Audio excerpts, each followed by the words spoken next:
শাকিব খানকে নতুন জীবন দিয়েছেন হিমেল আশরাফ। প্রাণবন্ত করে তুলেছেন রায়হান রাফি, দুরন্ত করে তুলেছেন আকাশ সেন। শাকিব খান এবং শাকিব খানের সাম্প্রতিক সিনেমা নিয়ে অনেকে অনেক ধরনের আলোচনা করেছেন, রিভিউ দিয়েছেন। তবে আমি আজকে রিভিউতে যাব না। আজকের যে শাকিব খানকে আমরা দেখছি, সেই শাকিব খান হয়ে ওঠার পেছনে আমি উল্লেখযোগ্য তিনটি পয়েন্ট নিয়ে আলোচনা করব। সেটি হচ্ছে, যদি এক দাগে মানে মোটা দাগে যদি বলা হয়, তাহলে হচ্ছে শাকিব খানকে নতুন জীবন দিয়েছেন হিমেল আশরাফ। শাকিব খানকে প্রাণবন্ত করে তুলেছেন রায়হান রাফি এবং শাকিব খানকে দুরন্ত করে তুলেছেন আকাশ সেন।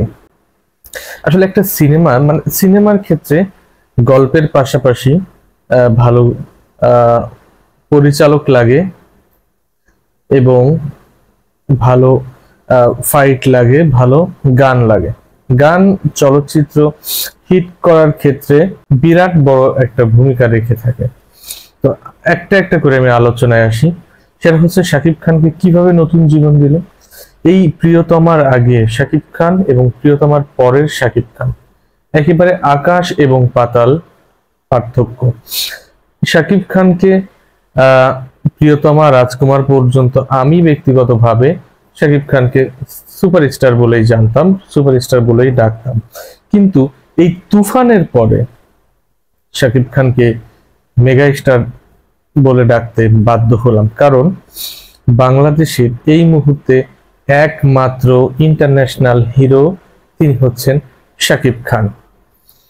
মেগা স্টার বিরাট বড় একটা বিষয়। হ্যাঁ, Tom Cruise mega star, Shahrukh Khan mega star, Salman Khan, Aamir Khan mega star. তো এই মেগা স্টারের কাতারে আমি শাকিব খানকে এজন্যই নিলাম, বাংলাদেশ ছোট্ট একটা দেশ, সেই দেশ থেকে একজন হিরো মানে যতদূর সম্ভব, মানে সাধ্যের ভিতর যতটুকু কুলাই, যতটুকু এরিয়া কভার করতে পারি, সেই বিশ্বের সেসব জায়গায় মানে ততটুকু জায়গায় কিন্তু দাপট দেখিয়েছেন এবং নিজের যোগ্যতার প্রমাণ রেখেছেন। এজন্য শাকিব খানকে মেগা স্টার বলা যায়। ইন্টারন্যাশনালি মানে হিরো যাকে বলা হয়, তিনি তো মেগা স্টার, সুপারস্টার, যিনি দেশের ভিতরে আলোচিত নাম করা, তিনি তো হচ্ছেন সুপারস্টার। সাধারণত সেটা জানি। তো হিমেল আশরাফ প্রিয়তমা দিয়ে শাকিব খানকে মানে একটা নতুন শাকিব খানের জন্ম দিয়েছেন।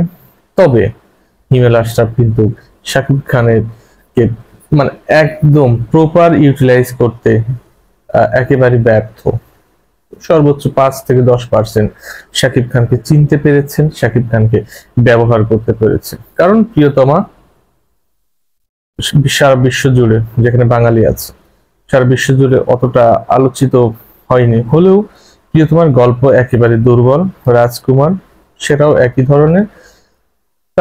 তারপরেও যেহেতু নতুন করে আলোচনায় এসেছেন একটি মানে অন্য শাকিব খানকে আমরা পেয়েছি, এজন্য হিমেল আশরাফকে শাকিব খানের নতুন জন্ম তিনি দিয়েছেন, সেটা আমরা বলতে পারি। এরপরে হিমেল আশরাফ আসলে কি হয়েছে, উনি তো বলেছেন তানভীর তারেক ভাইয়ের টকশোতে যে উনি সবসময় শাকিব খানকে ফোকাস করেছেন। এই জায়গাটাই তিনি মায়ের খেয়ে গেছেন। কারণ শুধু শাকিব খান না, একটা সিনেমা মানেই তো শাকিব খান না, আরো চরিত্র আছে।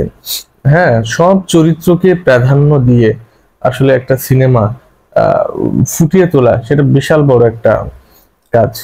আর হিমেল আশরাফ অতটা হাই কোয়ালিটির ডিরেক্টর আমার কাছে তিনি না। হিমেল আশরাফকে অতটা কোয়ালিটি সম্পন্ন ডিরেক্টর আমার কাছে কখনোই মনে হয়নি। তবে 2টি সুযোগ পেয়েছেন প্রিয়তমা, রাজকুমার, মনে হয় না তিনি আর সুযোগ পাবেন, যেহেতু তিনি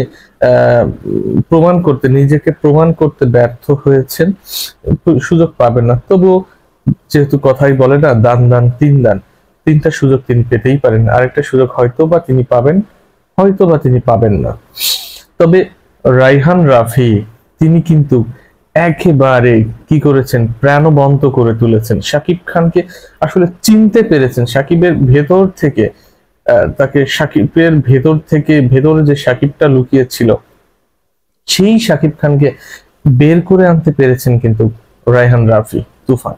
রায়হান রাফির এই প্রশংসাটা অবশ্যই করতে হবে। তুফানের মাধ্যমে রায়হান রাফি সেটাকে একেবারে পরিপূর্ণ শাকিব খানকে আমাদের মাঝে, দর্শকের মাঝে উপস্থাপন করতে পেরেছেন। এটাই হচ্ছে রায়হান রাফির ক্রেডিট। রায়হান রাফিকে ধন্যবাদ আমাদেরকে একজন মেগা স্টারকে উপহার দেওয়ার জন্য।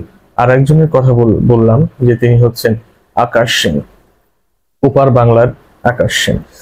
আসলে শাকিব খানের মানে বিগত 8-10 বছরে শাকিব খানের সিনেমা মানেই হচ্ছে আকাশ সেনের একটা ধামাকা থাকবে, এক বা একাধিক।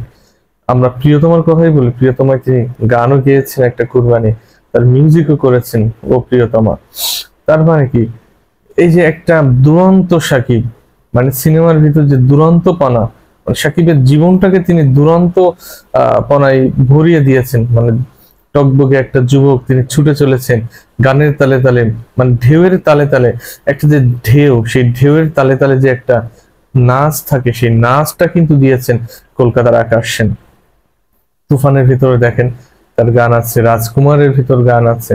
তার মানে বিগত 8-10 বছরে যে সমস্ত হিট হিট গান আছে, হিট হিট গান, সেই সব গানের ক্ষেত্রে অবদান কিন্তু ওই আকাশ সেন। তবে আকাশ সেন বেচারার জন্য আমার দুঃখ লাগতো, কারণ তিনি তেমন ইয়ে পেতেন না, কাভারেজ পেতেন না বাংলাদেশে। তবে এবার তিনি যে ধরনের কাভারেজ পেয়েছেন, এতে আমি সত্যি আনন্দিত, সত্যি গর্বিত। আকাশ সেন বাংলাদেশের ফিল্ম ইন্ডাস্ট্রিতে, মিউজিক ইন্ডাস্ট্রিতে অনেক কিছু দিয়েছেন, সেই তুলনায় আমরা গণমাধ্যমে কিন্তু ততটা প্রচার প্রসার কিন্তু পেত না আকাশ সেন।